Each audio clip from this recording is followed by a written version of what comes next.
Welcome back to Next Life Garage. We're standing here in front of the Nissan again. We've got another little problem with it. I was shaking it down after replacing the front main seal. Make sure that's not leaking anymore. Also kind of shaking it down after resetting the throttle position sensor and the idle air control valve, just to see if she'd idle back down to normal from that 1,000 RPM that she was doing after we set her back up. And she is coming back down, so that's good news there. However, we've lost cooling fans.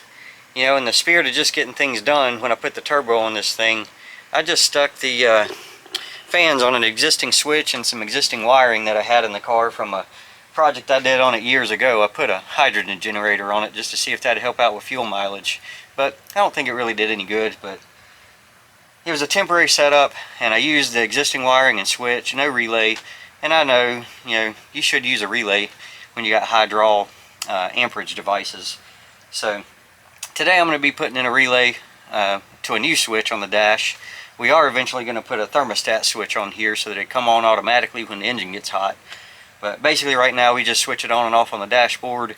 It runs all the time when the AC is running, and I leave them running all the time pretty much when I'm in town. But out on the highway or out on the back road cruising, generally don't run those fans, just leave the switch off. But I'll spin you guys around, show you what I got going on under there, and we'll see if we can't get it fixed today.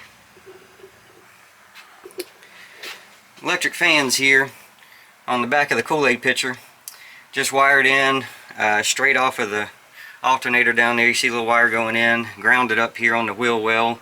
But I've gone ahead and put in a relay here on the panel. Let me grab a flashlight, see if we can't get a little better image of that.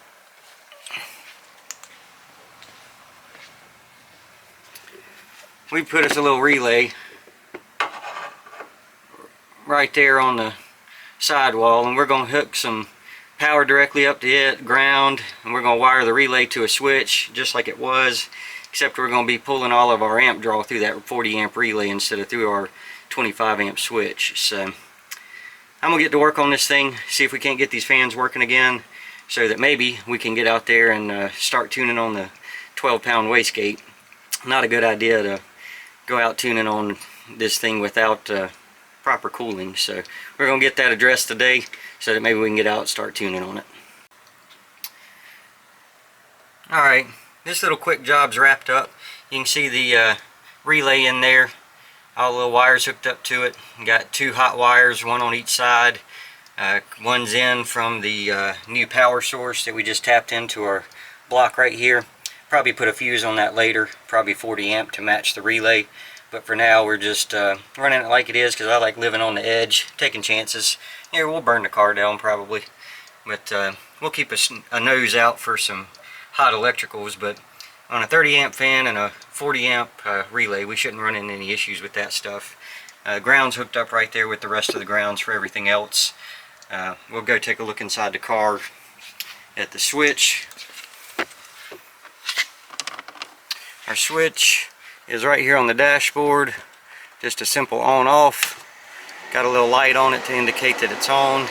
You can maybe hear the fans running. Definitely hear them running now.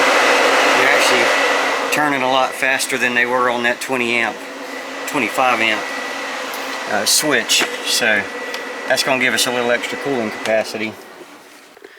Basically, I just jumped the power for the relay from the existing power that was there from the switch to begin with, and we just jumped that new power from the little block there over to the relay, and from the relay back to the fans, and just hooked up our quick little ground there on the chassis.